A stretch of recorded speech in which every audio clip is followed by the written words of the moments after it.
Շնորհակալություն, հարգելի գործընկերներ, ուզում եմ փաստել, որ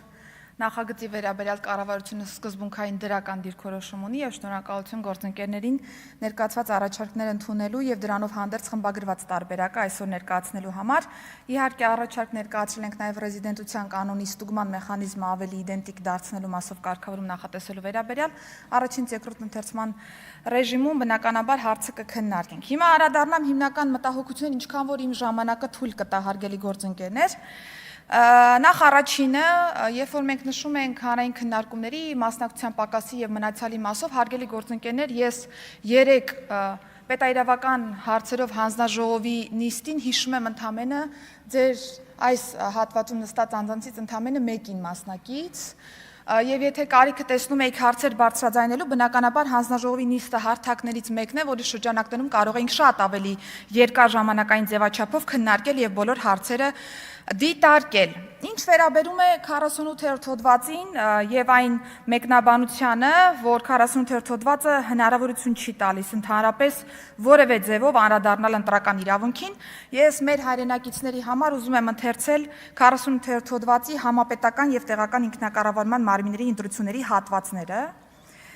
48-րդ հոդվածի առաջին մասի համաձայն ազգային ժողովի ընտրության կամ հանրաքվեի օրը 18 տարին լրացած Հայաստանի Հանրապետության քաղաքացիները ունեն ընտրելու եւ հանրաքվեին մասնակցելու իրավունք։ Երրորդ մասը վերաբերում է տեղական ինքնակառավարման մարմիններին։ Տեղական ինքնակառավարման մարմինների ընտրության ժամանակ ընտրելու եւ ընտրվելու, տեղական հանրաքվեին մասնակցելու իրավունք ունեն ընտրությանը կամ հանրաքվեի օրը 18 տարին լրացած Հայաստանի Հանրապետության քաղաքացիները։ Ինչպես տեսնում են նաեւ մեզ հետևող սիրելի քաղաքացիները, նույնական է բառ առ բառ երկու ընտրությունների մասով էլ, թե համապետականի տրամաբանության մեջ եւ թե նաեւ տեղական ինքնակառավարման։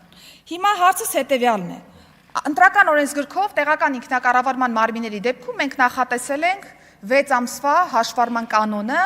որը տվյալ համայնքի բնակիչներին ընդհանուր առմամբ տարբերակում է եւ ընտրական կորպուսը կարող է ձևավորել բացառապես 6 ամսվա հաշվառման կանոնի տրամաբանության մեջ։ Հիմա եթե այս կանոնը կա եւ մինչ այս պահն էլ մենք մի շարք տեղական ինքնակառավարման մարմինների ընտրություններ ենք ունեցել, ընդ որում որևէ նշանակություն չունի հաղթել է իշխանական թևի ներկայացուցիչ թե ընդդիմադիր թևի ներկայացուցիչ, ստացվում է, որ այդ մեկնաբանության պայմաններում այս հարցը բարձրացնողները ընդունում են, որ հակասահմանադրական պրոցեսի արդյունքում է տեղի ունեցել տեղական ինքնակառավարման մարմինների ընտրությունները։ Եթե ընդունում ենք, որ այդպիսի բան չկա, որովհետև նույն Վենետիկի հանձնաժողովը շատ տրամաբանական է համարում լոկալ ընտրությունների ժամանակ հաշվառման կանոնի նախատեսումը եւ նստակեցության ցենզի սահմանումը, նշանակում է ընդունում ենք, որ Սահմանադրության 48-րդ հոդվածը դաշտ է տալիս մեկնաբանության եւ օրենսդիրը կարող է որոշարկել այն ծավալները, որոնք որ կարող են տեղ գտնել ընդհանուր ընտրական process-ում։ Սա առաջինը։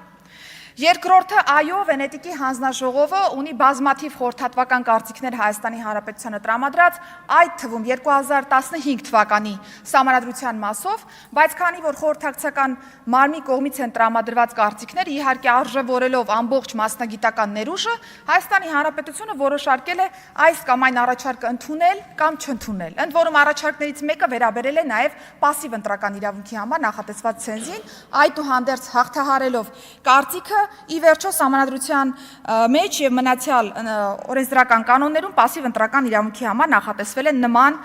վավերապայմաններ։ Եվ եթե ամփոփենք միջազգային կառույցների եւ կոնվենցիոնալ մեխանիզմների առումով արկա նախադեպային իրավունքը, մենք նաեւ եվրոպական դատարանի մի շարք վճիռներ ունենք, որտեղ որ դատարանը հստակ արձանագրում է, որ նախ ընտրական իրավունքը բացարձակ իրավունք չէ, պետությունները ունեն հայցողություն այն սահմանափակելու, սահմաններ գծելու այդ իրավունքի շրջանակներում, բնականաբար պիտի ապահովեն մի շարք վավերապայմաններ։ Պիտի սահմանափակումը կամ նախապայմանը, անկախ նրանից, թե որ մեկը ինչպես է մեկնաբանում այս դրույթը, պիտի նախատեսվի օրենքով, պիտի հետապնդի համաչափ նպատակ, իրավաչափ նպատակ եւ անհրաժեշտ լինի ժողովրդավարական հանրապետությունում, հասարակությունում։ Բնականաբար այս 3 չափանիշներն էլ կառավարության գնահատման պահպանված են օրենսդրական նախաձեռնության շրջանակներում եւ անդրադառնալով հատկապես վերջին կանոնին, այսինքն անհրաժեշտ է ժողովրդավարական հասարակությունում, սա ուղիղ բխում է իրական ժողովրդաիշխանության գաղափարից, այն տրամաբանության մեջ, որ Հայաստանի Հանրապետության քաղաքացիության ինստիտուտը պիտի ենթադրի կայուն եւ իրավական կապ քաղաքացու եւ պետության միջեւ։ Իսկ ընտրությունները հատկապես հաշվի առնելով, որ քաղաքական իրավունքի իրանցման դաշտ են ստեղծում, այս տեսանկյունից կարևոր է, որ ընտրական process-ին մասնակցեն այն անձինք, ովքեր Հայաստանի Հանրապետության տարածքում են բնակվում, Հայաստանի Հանրապետության քաղաքական կյանքի վրա ազդեցություն կարող են ունենալ այդպիսով եւ այստեղ բնակվելու պայմաններում կարող են շարունակել իրենց վերահսկողական գործիքակազմի կիրառումը եւ հետեւել նաեւ իրենց ընտրության արդյունքներին։ Շատ կարճ թերևս այսքանը, ես հուսով եմ, որ եզրափակիչ ելույթի շրջանակներում, եթե կարծիքներ լինեն, կանրադառնամ դրանց։ Շնորհակալություն։ Շնորհակալություն, հարգելի